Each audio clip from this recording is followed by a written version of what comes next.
Wayanad വെള്ളമുണ്ടയിൽ തണ്ടർബോൾട്ടുമായി ഏറ്റുമുട്ടിയത് 8 Maoist സംഘമാണെന്ന് police സ്ഥിരീകരിച്ചു.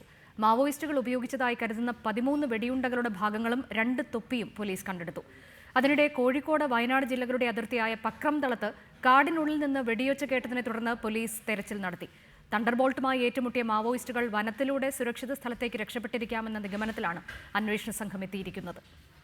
Kannur range DIG Dinendra Kashyap വെള്ളമുണ്ടയിലെത്തി സ്ഥിതിഗതികൾ വിലയിരുത്തി.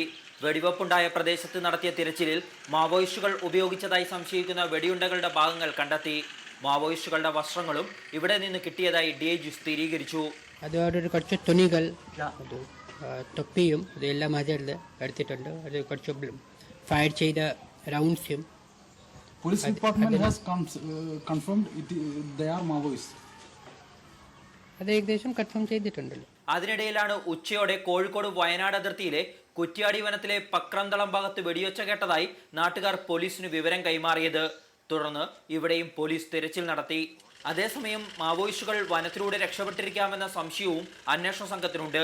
എന്നാൽ തണ്ടർബോൾട്ടിന്റെ തിരച്ചിൽ തുടരാനാണ് തീരുമാനം. മാവോയിസ്റ്റുകളും തണ്ടർബോൾട്ടും ഏറ്റുമുട്ടിയ വിവരം കർണാടക, തമിഴ്നാട് സർക്കാരുകൾക്ക് സംസ്ഥാനം കൈമാറി. അതിർത്തി പ്രദേശത്ത് സംയുക്ത തിരച്ചിൽ നടത്താനായി അയൽ സംസ്ഥാനങ്ങളുമായി സംസ്ഥാന ആഭ്യന്തരമന്ത്രി തോമസ് യാദവ് ചർച്ച നടത്തും. കർണാടകം, കേരള, തമിഴ്നാട് ഈ ട്രൈ ജംഗ്ഷനിലുള്ള ഫോറസ്റ്റുകളിലാണ് ഇവരുടെ സാന്നിധ്യം നമ്മൾ കാണുന്നത്. തീർച്ചയായിട്ടും ആ 3 സംസ്ഥാനങ്ങളും യോജിച്ച പ്രവർത്തനങ്ങളും ഈ ഭാഗത്ത് നടക്കും.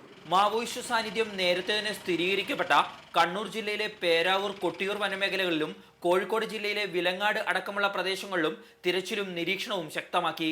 വയനാട് ജില്ലയിലെ പോലീസ് സ്റ്റേഷനുകൾക്ക് ജാഗ്രതാ നിർദ്ദേശവും നൽകി. റിപ്പോർട്ടർ, വയനാട്.